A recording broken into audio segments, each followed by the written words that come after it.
Welcome! In this video, we'll guide you on how to demonstrate Adobe Premiere Pro to customers.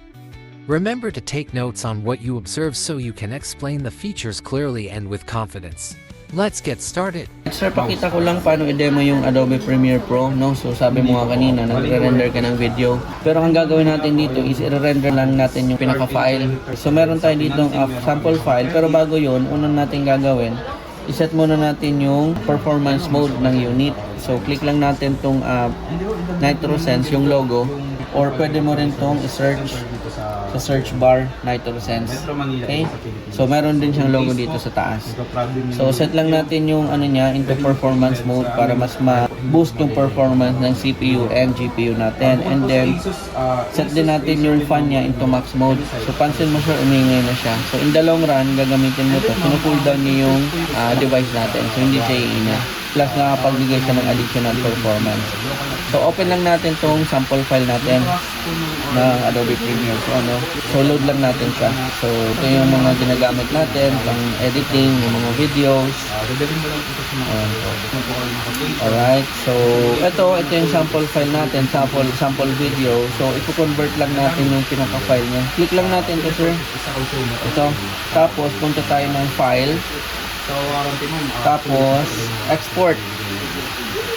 So media. Tapos okay lang natin. So dito may makikita kayo sa format, i-set lang natin ng H.264. Pero depende naman po sa inyo kung ano yung mas gusto niyo. Pero kami, ang sinet lang namin dito is H.264. And then dito sa preset naman po, mayroon kayo makikita dito ng mga 720, 1080, 4K. Pero kami, ang sinet lang namin dito is yung YouTube na 1080 Full HD. So ibig sabihin, i-convert natin tong video na to ng Full HD 1080p. Alright, so click lang natin tong export. Ayan. So i-render lang natin yung pinaka-video niya. Malaman natin kung gaano ba kabilis, gaano katagal. So as you can see, sir, ang rendering time natin 5 minutes.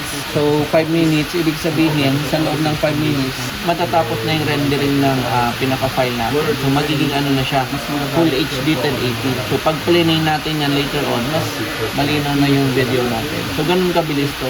So, mas productive, mas makakagawa ka pa ng other tasks, diba? Dahil sa unit. Yung iba kasi medyo matagal mag-render. Sa atin, nasa 5 minutes lang siya. Alright? If you have questions, you may coordinate directly with your trainer. Thank you.